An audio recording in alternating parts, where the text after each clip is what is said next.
CMQ investors, Alibaba is now priced at $92.92 per share. I just got done hyperventilating in my bathroom, and we need to talk about it because I'm receiving a lot of DMs, a lot of tweets, and I want to make sure I give you some perspective and hopefully some wisdom that we can all use to make sure we don't panic sell and we keep the big picture in mind. I want to start off by saying, my investment in Alibaba is my investment in Alibaba. You need to do what's right for you. This is never financial advice. I'm just sharing my experiences and being transparent about it. But I was reminded today, and this happened completely by coincidence, after I got done hyperventilating for the first time today, I was reminded of this book, The Money Masters, and it's written by John Train. And the reason I own it, it was, I think, published in 1980, is Warren Buffett had recommended it at a Berkshire meeting from many years ago. I don't remember the exact year, but the point is there is a section in here, or one of the people who's profiled as a money master is Phil Fisher. Now, Phil Fisher is a legendary investor, and he's, I would say, in addition to Benjamin Graham, he had the greatest influence on both the investment approaches of Warren Buffett and Charlie Munger. Charlie Munger, who happens to be a big-time bull of Alibaba. So I want to share with you something that I, again, came across completely, almost coincidentally today, that I think is very relevant to this conversation about Alibaba, and it's something that has helped me from panic selling today, which I was tempted to do. So let me share with you what this is. And this, again, is about from the Money Masters.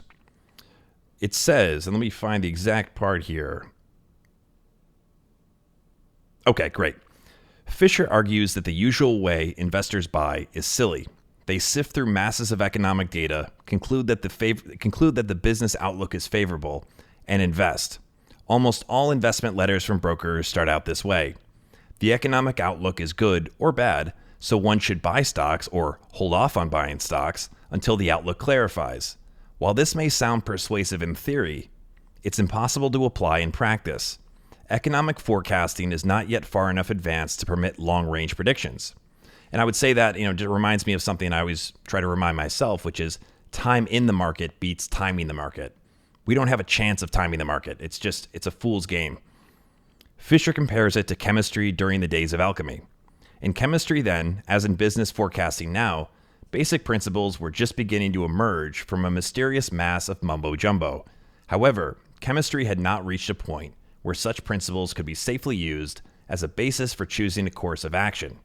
Fisher wistfully speculates on how much might be accomplished if the investment community, unlike the alchemists and theologians in the Middle Ages, could apply all the time spent turning out contradictory economic forecasts to something useful. Okay, now we're going to get into a little bit more of the, I think of it as like Alibaba specific points here. I would go one step further than Fisher. Not only are forecasts fatuous in themselves, but they usually echo each other and produce a consensus. The investor who holds off until there's a wave of optimism among the prophets, particularly the banks, is buying with the crowd and thus paying higher prices. Further, bull markets end and bear markets begin in good times when everybody's optimistic. The bottom comes in bad times when everybody's desperate.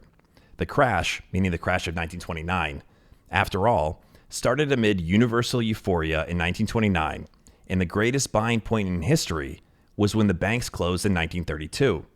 The market doubled in 2 months. So really, the investor is safest doing the opposite of what any Wall Street consensus indicates. Far from waiting to invest until the bank's long-term economic overview has turned favorable, he should try to hold off until a full-scale recession is in progress and the banks and economists say that all is lost. Then he can get solid assets for 50 cents on the dollar and outstanding growth stocks at prices that do not reflect their uniqueness. Now, I want to share a little bit more here because I think it's still relevant, but bear with me. I know if you're not a fan of me reading to you, then my next podcast, I'll actually be reading children's books and bedtime stories. Okay. To use my language rather than his, Fisher is always looking for the double play. A company's earnings rise, the market gives a higher price earnings multiple to those higher earnings, the stock soars. The investor must therefore be aware of the facts and the perceptions. If the facts are more favorable than the perceptions, sooner or later, the investment community will catch on, the perception will change, and the stock will rise. Let's read that one more time. Let's bring that back. DJ, bring it back. The investor must therefore be aware of the facts and the perceptions. If the facts are more favorable than the perceptions, Sooner or later, the investment community will catch on, the perception will change, and the stock will rise. So, should I sell Alibaba? The answer is no, because the fundamentals, the reasons that I invested have not changed. Right now, China, just like in the United States, the market is extremely volatile. There's tremendous uncertainty. But this is something, I said this in a podcast earlier today, I really feel like this is us paying dues as long-term shareholders. Obviously, if Alibaba was like Rivian and didn't really make any money and it was much more of a bet on some huge thing in the future where they haven't actually proven they can deliver on it, I wouldn't be singing the same song. Alibaba is not Rivian. It's a very different type of company when you actually get into the numbers. There is a section, and it comes right after what I just read, called When to Sell. So let's conclude with that. One of Fisher's most famous utterances on this subject is this: if the job has been done correctly when a common stock is purchased, the time to sell is almost never. He gives two exceptions. If it's Alibaba. Oh, wait, no. If it's a company in China that specializes in e-commerce with a growing cloud computing company, sell it. No, let me be serious now, okay? Because this is very serious. Very serious. First, if it turns out that you made a mistake in your original appraisal. Second, if the company ceases to qualify under the same appraisal method. The old management may lose its drive, or newer management may not be as able. Alternatively, a company may get so big in its own market that it cannot do much better than its industry or indeed the economy as a whole. A third exception, which Fisher considers rarely valid, is that you discover a particularly attractive new opportunity, such as a company with great promise of a sustained 20% annual earnings gain, and to buy it, you decide to cut back on a holding with lesser growth prospects. However, you probably know less about the new company than the old one, about which you have been learning more and more for years. So there is a risk of making a mistake. You cannot, after all, know almost everything that could be important about more than a few companies. And this is such an important point, guys. It's something I've been talking a lot about when I was asked questions this week about, my take on commodities and shorting stocks. And I said, I don't really even try to play those games because for me, it's all about the businesses and trying to focus in on understanding what makes a good business good, what makes a bad business bad, and why. And there's so many potential businesses to look at when I narrow it down based on my circle of competence, based on what I believe is, there's a few other different filters that we can talk about at another time. I still have a lot of work to do to become, I think, knowledgeable enough to be a common shareholder, especially a common shareholder for the long term. So that's a great point. And again, I'm so glad I just opened this book up today. Those years of increasing familiarity, Fisher urges, should not be thrown away. He also denies that, notice how he said those years of increasing familiarity. Just, next time you read a 10K and buy a stock on the spot, think about that. He also denies that you should sell because you think that the stock is too high priced or it's gotten ahead of itself or because the whole market is due for a slide. Again, you can't time the market. Selling for either reason implies that you are clever enough to buy the stock back more cheaply later. But in practice, you almost always miss the stock when it recovers. In addition, you have the capital gains tax to pay. By the way, this sounds so much like what Charlie Munger has said over the years, which is, I know I mentioned that Phil Fisher has been an enormous influence on both Charlie and Warren, but I think, especially on Charlie Munger in terms of, finding a great business, loading up on it, that, it's reasonably priced and holding it for as long as possible. And one of the reasons is, again, you interrupt the compounding process when you have to pay your taxes. But pay your taxes when you do have to pay them, okay? Just as a public service announcement, do not try to not pay them. Okay, two more paragraphs here, guys.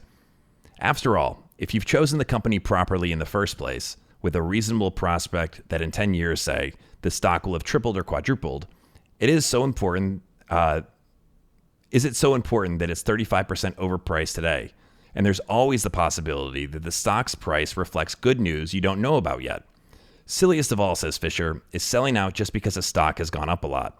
The truly great company, the only kind he's interested in buying, will grow on, and its stock likewise. That it has advanced substantially since you bought it only means that everything is going just as it should. Now, that's not Alibaba right now. Alibaba's been, going down a slippery slope that is, I feel like Alibaba is like the guy, the robbers in Home Alone slipping down the steps after Macaulay Culkin's character had, basically poured water on them and had a very slippery situation for them to try to get out of. But that's just my brain. It makes me think of panic selling and Macaulay Culkin doing this.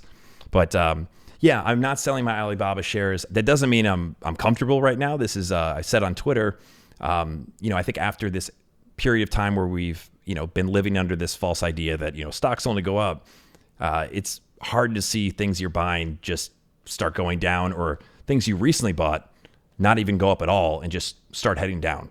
That's something that takes getting used to, and why it's so important to master your psychology as an investor.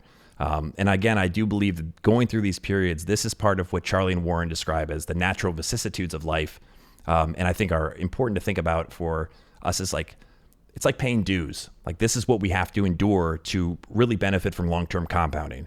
Doesn't mean it has to happen with Alibaba. I mean, Alibaba could go to zero and my content will become increasingly depressing, but you get the idea, I hope. So this was helpful to me. I hope it's helpful to you. I'll have more to share from this book that I think just little nuggets of wisdom that I want to make sure I help spread and get out to you guys. But appreciate you listening. Appreciate you watching. Make sure you subscribe to the CMQ Investing Podcast on Apple Podcasts and Spotify. Subscribe on YouTube. It's CMQ Investing. Give this video a thumbs up if you're watching the video. I appreciate everyone for supporting the content, sharing the content. I hope it continues to be helpful to you, and wish you all the best in your stock pursuits. My name is Chris Franco. Once again, this has been CMQ Investing. We'll talk soon.